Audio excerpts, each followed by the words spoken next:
अस्सलाम वालेकुम गाइस, मेरा नाम है अली और आज फिर अल्हम्दुलिल्लाह अपने channel daily horror stories by Ali से एक नए अंदाज में आपके साथ मौजूद हूँ। उम्मीद करता हूँ मेरे सब्सक्राइबर्स जो कि मुझे सपोर्ट करते हैं, मुझे सराहते हैं और मेरा साथ देते हैं, ये जहाँ भी मौजूद हैं खैरियत से हैं, खुश हैं और इनकी ज़िंदगी बेहतर गुजर रही है। तो अल्लाह ताला मेरे चाहने वालों को, मेरे सब्सक्राइबर्स को जो जहाँ भी मौजूद हैं उनको और हम सबको कामयाब रखें, सेहतमंद रखें और हमारे कामों में आसानियाँ फरमाएँ। तो आप में से अगर किसी ने भी अब तक मेरे चैनल को सब्सक्राइब नहीं किया तो सबसे पहले इस चैनल को सब्सक्राइब कर लें। और सब्सक्राइब करने के साथ जो मिलियन डॉलर बात है वो ये है कि इस चैनल को ना सिर्फ सब्सक्राइब करें बल्कि मेरी ऑडियोज़ को, ये जो अब तो वीडियोज़ हैं, इनको लाइक ज़रूर किया करें। जितने भी व्यूज़ हों, जो भी वेल विशर्स हैं, अगर आप वेल विशर हैं और हैं आप, तो मैं रिक्वेस्ट करता हूँ कि जितने भी लोग हैं अभी लाइक का बटन प्रेस कर दें। अच्छा, कुछ कमेंट्स थे जो मेरे पास कुछ ज़्यादा लोगों के कमेंट्स आए थे, ख़ासतौर पे बल्दिया टाउन वाली स्टोरी पे। तो कुछ नाम हैं जो नए लोग हैं और कुछ पुराने लोग हैं, तो उनका शुक्रिया अदा करता हूँ मैं एक एक करके।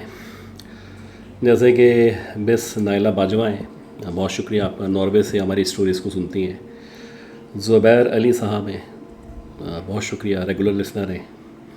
नाज़िया सलीम साहिबा हैं, शुक्रिया आपका। मुस्तफ़ा अली दार साहब हैं, बहुत शुक्रिया आपका भी। नाज़िया सलीम साहिबा हैं। इसके अलावा 100 मित्रों जो हमारे एक सब्सक्राइबर हैं इंडिया से, मैं कोशिश करता हूँ इनका नाम सही लूँ, तो इनका भी शुक्रिया। मास तला साहब हैं, यानी कि मिस हुमैरा हैं, इनकी वालदा शायद सुनती हैं। और नाइला बाजवा, बहुत शुक्रिया आपका। मिस गुल का शुक्रिया। और इसके अलावा मास तला साहब हैं, तस्लीम कौसर साहिबा हैं, नुदरत मकसूद हैं, न्यूयॉर्क से सुनती हैं, बहुत शुक्रिया आपका। और तस्लीम कौसर भी जो है वो यूके से सुनती हैं माशाल्लाह। और फिर सतिया तौसीफ़ हैं, नया नाज़माबाद में मौजूद होती हैं। इसके अलावा नबीला ज़िशान जो है लाहौर से हैं। जमील साहब कराची पाकिस्तान से हैं। मुस्तफ़ा हॉरर स्टोरीज़ वाले भाई, बहुत शुक्रिया आपका। और अलीज़ा पठान, तस्लीम पठान, ये लोग इंडिया से हैं बेसिकली। तो जैसे हम लोग ख़ान लिखते हैं तो वहाँ पे पठान आमतौर पे पठान लिखते हैं। सफदर हाशमी साहब हैं, यानी कि निगत सफदर साहिबा हैं, जौहर टाउन लाहौर से, शुक्रिया आपका। अतिया मसूद साहिबा हैं। और इसके अलावा उम्मे महमूद हैं, न्यू सब्सक्राइबर हैं, बहुत शुक्रिया आपका। सलीम तिरमज़ी साहब हैं, ख्वाजा बिलाल साहब कराची से हैं। जैन साहब हैं, टेक्सास यूएसए से माशाल्लाह सुनते हैं, हमें लिसनर हैं हमारे। और इसके अलावा आसिफ़ खान साहब हैं, एक और आसिफ़ साहब हैं, शमीम अख्तर साहिबा हैं। और मिस काशफा हैं जो चेन्नई से हैं, इंडिया से। यूसुफ साहब हैं जो कि 2 साल बाद वापस आए हैं। नीरज साहब हैं जो इंडिया से हैं। तो आप तमाम लोगों का शुक्रिया। अज़हर हुसैन साहब का शुक्रिया, ये बहुत ज़रूरी था, इन लोगों के नाम रह गए थे। और बाकी ये है कि कुछ और लोगों ने भी कमेंट्स किए थे, तो उन तमाम लोगों का भी शुक्रिया। कोई नाम रह गया है तो उसका भी शुक्रिया। ख़ास तौर पे एक हमारे सब्सक्राइबर हैं जो कि अभी रिसेंटली उन्होंने, उमैर इब्ने हुसैन, इनका भी बहुत बहुत शुक्रिया। तो आप तमाम लोगों का शुक्रिया, थोड़ा सा टाइम ज़्यादा लग गया इसमें। तो भाई इसी तरह सपोर्ट करें, शुक्रिया का मौका दें। आपके भाई का चैनल है तो आपको चलाना है। दूसरी चीज़, ख़ास तौर पे जो यूएसए यूरोप से लोग सुन रहे हैं, तो आप लोगों से एक गुजारिश है फाइनेंशियली कि भाई आप लोग ऐड जो होते हैं उसको स्किप ना किया करें। 1 मिनट 30 सेकंड लगेंगे, लेकिन मेरे लिए बड़ा इंपॉर्टेंट है, ऐड्स आप स्किप ना किया करें। और इस स्टोरी के, जो स्टोरी मैं सुनाने वाला हूँ, बड़ी हॉरिफिक स्टोरी है और बहुत इंटरेस्टिंग स्टोरी है। यानी जब मैंने स्टोरी सुनी और जब मैंने एज्यूम किया कि अल्लाह ना करे कि किसी के साथ ऐसा हो, जो कि हुआ है, रियल स्टोरी है, तो आप इस सिचुएशन में क्या करेंगे। आखिर में व्हाट्सएप नंबर मौजूद होगा, तो जो लोग अपनी स्टोरीज़ को शेयर करना चाहते हैं, मर्ज़ी आपकी, अपनी आवाज़ में रिकॉर्ड करें।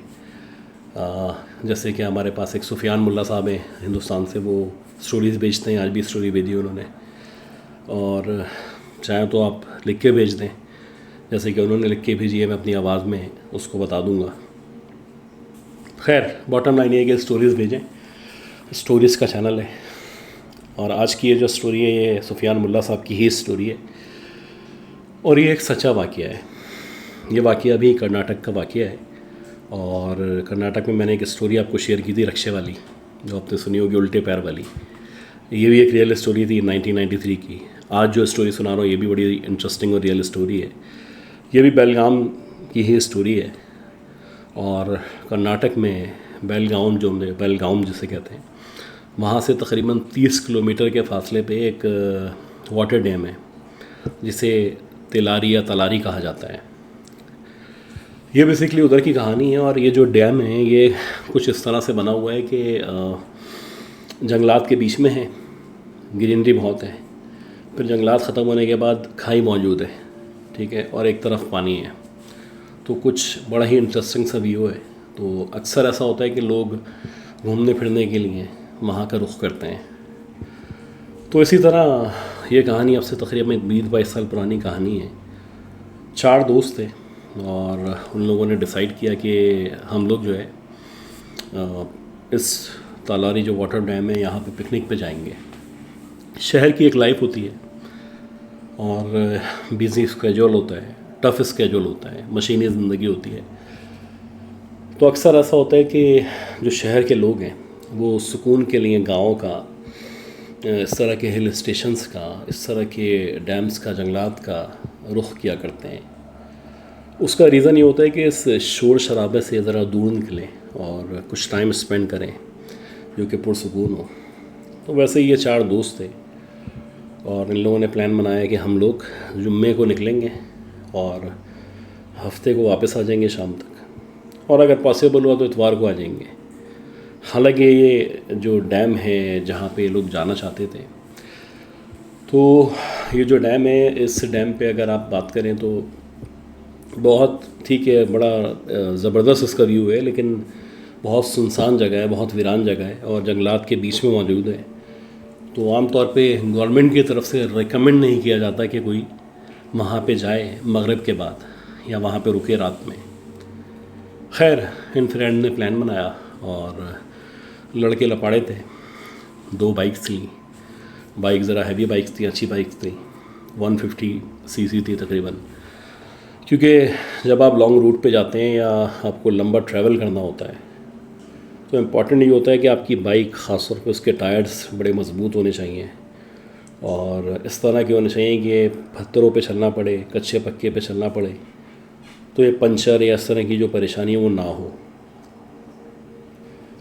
तो वैसे ही इन लोगों ने प्लान बनाया और ये बता दें कि हमारा प्लान ये था कि हम सुबह 9, साढ़े 9 बजे निकल जाएंगे और वहाँ पहुँच के थोड़ा छोटा मोटा हट लगा लेंगे और वहाँ पहुँच के फिर जो भी एक्टिविटीज़ होती हैं, खाना बनाना और वहाँ पे रुकना, बॉन फायर करना, ये सब डिसाइड किया हुआ था।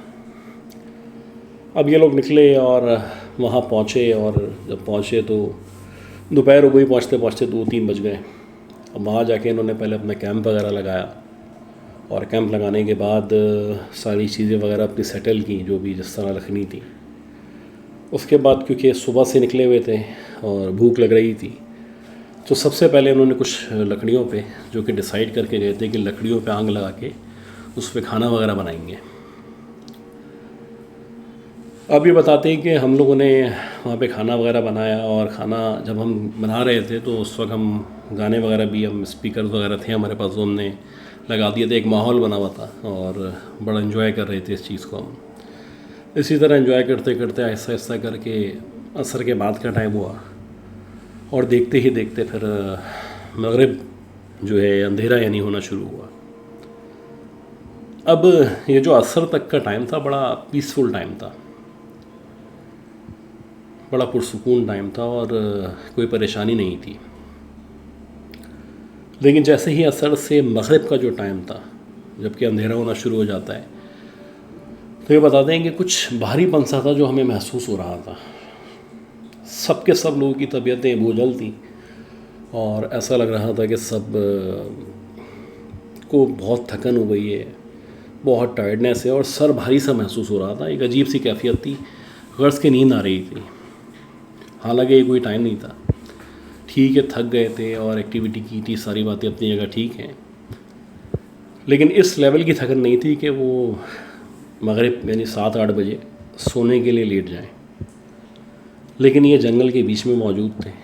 अब जैसे ही सनसेट हुआ और अंधेरा मुकम्मल तौर पे होना शुरू हुआ, तो आहिस्ता आहिस्ता करके ये जो जंगली जानवरों की आवाज़ें थी ये बढ़ना शुरू हो गई। अच्छा, ना सिर्फ आवाज़ें बढ़ रही थी बल्कि अब ऐसा लग रहा था कुछ अजीब सी आवाज़ें भी इन आवाज़ों में शामिल हैं। बात यहाँ तक तो ठीक थी, लेकिन ये बताते हैं तकरीबन 8:30 बजे का टाइम था और हम सोच रहे थे कि यार थोड़ी देर रेस्ट करते हैं, क्योंकि अब हम जितने भी लोग थे 4-5 जो भी, तो हम मतलब हमारा ये बहुत हो चुकी थी। अब हम सोच रहे थे यार सो जाते हैं, अब सुबह उठ के करेंगे जो भी एक्टिविटी है और फिर कोशिश करेंगे कल ही निकल जाएं।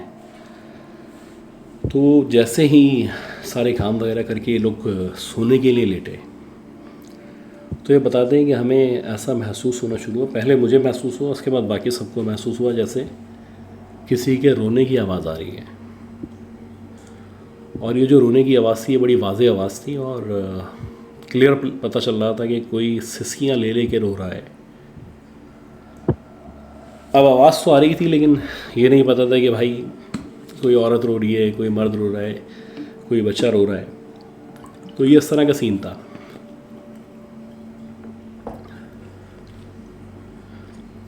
अच्छा, देखते ही देखते जो आवाज़ थी ये बढ़ती चली गई।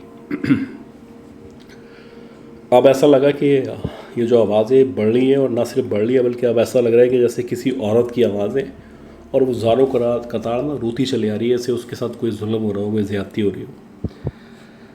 अब शुरू में तो इन्होंने इग्नोर किया, लेकिन ट्रबल वहाँ पे आया कि जब आवाज़ बाकायदा ऐसा ऐसा अब ऐसा लगने लगा कि आवाज़ करीब आ रही है, यानी जो भी औरत रो रही थी वो अब चल चल के हमारी तरफ आ रही है। और उसकी इंटीमेशन सबसे बड़ी ये थी कि आहिस्ता आहिस्ता करके पायल की या घुंघरू की छन छन छन इस तरह की आवाज़ इनके करीब आती चली आ रही थी। और अब महसूस हो रहा था कभी लेफ़्ट साइड से, कभी राइट साइड से, सराउंडेड जो जंगल का एरिया था बहुत ही करीब से वो जो भी औरत थी वो बहुत करीब मौजूद थी और सिसकियाँ लेती हुई अतराफ़ का चक्कर लगा रही थी। अब लड़के थे, एक आध कोई होता तो डर जाता।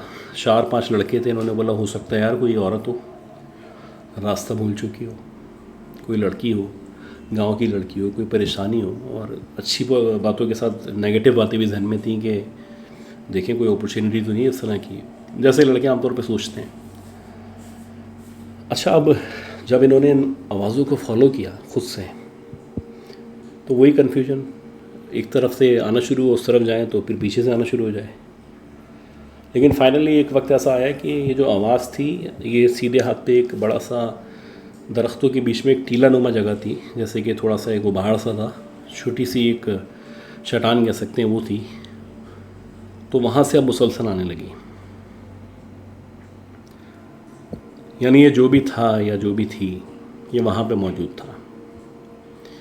टॉर्च था इनके पास, माचिस वगैरह सब थी इनके पास, लेकिन ये है कि लकड़ियाँ जली हुई नहीं थी। यानी पहले जब उस वक्त जली थी या इस वक्त जब नहीं जल रही थी, यहाँ टॉर्च रोशनी वगैरह का इंतज़ाम था इनके पास। अब इन्होंने एक टॉर्च लिया जिसकी रोशनी ठीक ठाक थी और वो लेके ये उस टीले की तरफ चलने लगे। ये बताते हैं हम रोशनी ऐसे मारते हुए जा रहे थे, चारों साथ थे। तो रोशनी मारते मारते जब हमारी उस टीले के ऊपर, उस चट्टान के टॉप पे जब रोशनी पड़ी, तो ऐसा लगा जैसे कोई झुक के ऐसे करके बैठा हुआ है, उसने अपने ऐसे दुपट्टा डाला हुआ है, पीछे का हिस्सा इनको नज़र आ रहा था बैक साइड।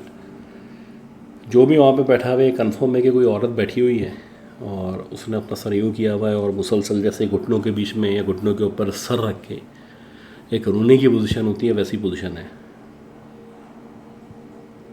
अब वो रोई जा रही है, मुसलसल रो रही है, करा रही है। अब इन्होंने टॉर्च मारी, इसको पीछे से आवाज़ दे रहे हैं, आहिस्ता आहिस्ता आगे भी बढ़ रहे हैं, लेकिन वो कोई रिस्पॉन्स नहीं कर रही।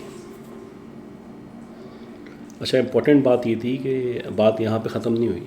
बात ये थी कि आगे बढ़ रहे थे जब, तो इनमें से एक दोस्त ने देखा कि यार इस औरत के जो पैर हैं वो बैठी हुई उस चट्टान के ऊपर है, लेकिन वो बिल्कुल चट्टान के नीचे तक आ रहे हैं, यानी 7-8 फीट तक तो उसके पैर पहुँच रहे हैं। जो ह्यूमनली पॉसिबल नहीं था। अब एक दोस्त यानी एक फ्रेंड ने देखा तो फिर दूसरे दोस्त ने भी बोला कि यार हाँ ऐसा ही है। अब स्पेसिफिकली उन्होंने उसके सर से पीछे ऊपर नीचे सब जगह जहाँ तक रोशनी जा सकती थी मारना शुरू की, और जब फाइनली उसके पैरों पे नज़र मारी या रोशनी मारी तो उसके पैर ना सिर्फ एक्स्ट्रा ऑर्डिनरी लंबे थे, बल्कि ऐसा लग रहा था रिवर्स फीट है, उल्टे पैर हैं। यानी उसकी जो उंगलियां थी एक तो बहुत लंबी बहुत पतली उंगलियां थी जो कि पीछे की तरफ मौजूद थी, और उसकी जो एड़ी थी वो आगे की तरफ दिखाई दे रही थी। वो कुछ इस तरह करके पाँव रखने पे उसने अपना जो सर था वो घुटनों पे रखा हुआ था, उसके बावजूद पैर नीचे तक आ रहे थे।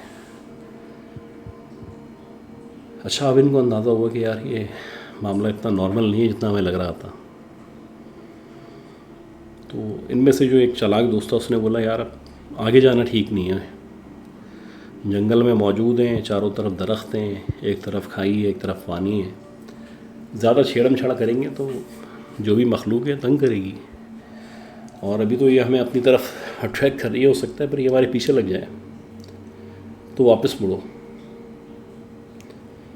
अच्छा, अच्छी बात ये थी कि ये ना सिर्फ वापस मुड़े बल्कि मुड़ने के बाद जब ये कैंप के पास आए तो उधर से बाकायदा ये आवाज़ इनको अब पीछे की तरफ से आने लगी। यानी पहले जहाँ जिस टीले से उतर के आए थे उसके बिल्कुल अपोजिट डायरेक्शन से आने लगी, और अब ऐसा लग रहा था कि पीछे से चलती हुई वो छन छन छन ऐसे उनकी तरफ आ रही है।